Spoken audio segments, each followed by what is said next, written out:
اللہ اللہ فی قلبی غیر اللہ اللہ اللہ حسبی ربی جل اللہ اللہ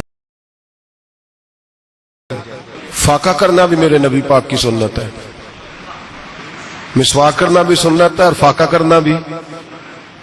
مسواک والی سنت زیادہ اپناتے ہیں لوگ، فاقہ کرنا بھی نبی پاک کی سنت ہے۔ ایک صاحب مجھے کہنے لگے جناب بیٹھ کے کھانا حضور کی سنت ہے، میں نے کہا کبھی کبھی نہ کھانا بھی نبی پاک کی سنت ہے، نہ کھانا بھی حضور کی سنت ہے۔ اور ہمارے فقہاء نے لکھا ہے جو روٹی زیادہ کھاتا ہے اس میں دو باتیں پیدا ہو جاتی ہیں، کیا کیا؟ ایک بولتا زیادہ ہے، دوسرا سوتا زیادہ ہے، غافل ہو جاتا ہے۔ فقہ اور حکیم اطباء ڈاکٹر کہتے ہیں کہ پیٹ خالی رہے نا جس آدمی کا، اس کا حافظہ کی گرہ کھلتی ہے، زیادہ کھانے سے تو خماری چڑھتی ہے، دماغ ڈھونڈتے پھرنا روٹی کدھر سے آج اچھی ہے، گھر میں نہیں پکی تو ہوٹل چلے جانا، کھانے کے سوا اور کام ہی کوئی نہیں۔ وہ صاحب میرے نبی پاک علیہ السلام نے فرمایا کافر 7 آنتوں سے کھاتا ہے، 7 آنتوں سے، اور فرمایا میرا مومن 1 آنت سے کھاتا ہے، اس کے وجود میں کھانے والی 1 آنت ہے، کافر 7 آنتوں سے کھاتا ہے۔ فاقہ کشی سے نورانیت پیدا ہوتا ہے، کم کھانا۔ دیکھیں نا نبی پاک صلی اللہ علیہ وسلم نے اللہ سے فاقہ مانگ کے لیا ہے، یا اللہ 1 وقت روٹی دے 1 وقت کا فاقہ دے، مانگ کے لیا ہے نبی پاک نے، مانگ کے۔ حضرت ابو ہریرہ رضی اللہ تعالیٰ عنہ فرماتے ہیں بھوک زیادہ لگتی تھی نا جب مجھے، تو میں حضرت عمر سے، ابو بکر سے، عثمان مولا علی سے کوئی مسئلہ پوچھ لیتا تھا، اور جب میں مسئلہ پوچھتا تھا تو وہ مجھے روٹی کھلا دیتے تھے۔ جب میں ان سے مسئلہ پوچھتا تو وہ مجھے، حضرت ابو ہریرہ فرماتے ہیں مجھے بھوک لگی، میں حضرت عمر کے پاس گیا، ان سے مسئلہ پوچھا، ان کا رواج تھا جب میں مسئلہ پوچھتا تو پہلے روٹی کھلاتے۔ ہمارے بزرگ یہ فرماتے ہیں کہ کھانے کھلا کے دین پڑھاؤ، صرف تمہارا کتب خانہ نہیں کھلا ہونا چاہیے، تمہارا دسترخوان بھی کھلا ہونا چاہیے۔ کسی نے نبی پاک صلی اللہ علیہ وسلم سے پوچھا تھا بہترین مسلمان کون ہے؟ حضور نے فرمایا جو سلام لینے میں پہل کرے اور روٹی، جو روٹی ہر وقت فکر کرے آ یار تو روٹی کھا لے، روٹی کھانے کی طرف توجہ دلائے۔ کھلانا سنت ہے، زیادہ کھانا اس میں بھی فرق رکھے۔ تو نبی پاک صلی اللہ علیہ وسلم کے صحابی حضرت ابو ہریرہ رضی اللہ تعالیٰ عنہ فرماتے ہیں میں نے حضرت عمر سے مسئلہ پوچھا، میں نے کہا حضور مسئلہ بتائیں، تو کہتے پہلے ان کی عادت تھی جب میں مسئلہ پوچھتا تو روٹی بھی کھلاتے، آج انہوں نے روٹی کوئی نہیں کھلائی۔ تو مجھے کہنے لگے ابو ہریرہ تو سوچتا ہوگا روٹی نہیں اس نے پوچھی، تو نے کب سے کھانا نہیں کھایا؟ میں نے کہا آج صبح سے۔ تو جناب عمر کہنے لگے میں نے کل صبح سے نہیں کھایا۔ چل ابو بکر صدیق کے گھر مسئلہ پوچھتے ہیں، کہتے جناب صدیق اکبر کے دروازے پہ گئے، جا کر کے ان سے مسئلہ پوچھا۔ ان کی بھی عادت تھی جب کوئی مسئلہ پوچھنے جاتے تو دسترخوان بچھا لیتے، کہتے آؤ روٹی بھی کھلاتا ہوں مسئلے بھی بتاتا ہوں۔ کہتے ہیں گئے تو انہوں نے بھی مسئلہ بتایا، روٹی کوئی نہ پوچھی۔ تو کہنے لگے عمر ابو ہریرہ تم لوگوں نے کل پرسوں سے نہیں نہ کھایا ہوگا، اور ابو بکر کو 4 دن گزر گئے ہیں، تھوڑا سا دودھ ملا ہے یا کھجور ملی ہے، روٹی کوئی نہیں ملی، چلو در رسول پہ چلتے، آؤ حضور کی بارگاہ۔ کہتے ہیں نبی پاک کی بارگاہ میں آئے، حضور نے چہرے دیکھے، کریم سے مسئلہ نہیں پوچھنا پڑا۔ میرے مصطفیٰ کریم نے فرمایا بھوک لگی ہوئی ہے تم تینوں کو؟ 3-4 دن ہو گئے؟ اللہ کے رسول نے فرمایا مجھے پورا ہفتہ ہو گیا ہے۔ سبب کچھ اور ہے جس کو تو خود سمجھتا ہے، زوال بندہ مومن کا بے زری سے نہیں، بھوک نقصان کا وجہ نہیں بنی، وجہ کوئی اور بنی ہے۔ رشوتیں جو بازار گرم ہوئے ہیں لوٹ مار کے، یہ روٹی کے لیے نہیں، یہ زیادہ کھانے کے لیے، یہ بینک بیلنس کے لیے گرم ہے۔ یہ لوٹ مار کا مقصد کوٹھیاں بنانا ہے، روٹی کا تو رب کریم کا وعدہ ہے۔ جو روز روتا ہے شام کو کہ میرا کاروبار کوئی نہیں، اصل میں کہتا ہے بنگلہ کوئی نہیں، اصل میں کہتا ہے کار کوئی نہیں، پجارو کوئی نہیں، روٹی تو اللہ عطا فرماتا ہے، اس کا وعدہ ہے۔ فرمایا حضور نے 3 دن بیت گئے، چلو میرا بے تکلف صحابی ابو الحسن انصاری ہوتے ہیں جن کو میرے نبی پاک خود کہتے تھے کہ تیری فلانی ذمہ داری ہے۔ اس زمانے کا تو کسی کو کہہ دیا جائے یہ تیری ذمہ داری ہے تو کہتا ہے یہ تو پھٹیکے ڈالنے لگ گیا، یہاں سے تو چھٹی کر دینی چاہیے۔ خوش ہوتے تھے صحابہ کہ ہماری ذمہ داری لگی۔ کہتے ہیں حضرت ابو الحسن انصاری کے گھر گئے، نبی پاک نے فرمایا بھوک بڑی لگی ہے کھانا لا۔ کہتے ہیں حضور نے اسے کہا تو اس آدمی کو تو وجد ہی ہو گیا، اس نے کہا میرے اتنے نصیب کہ حضور کا یہ کھانا کھلا۔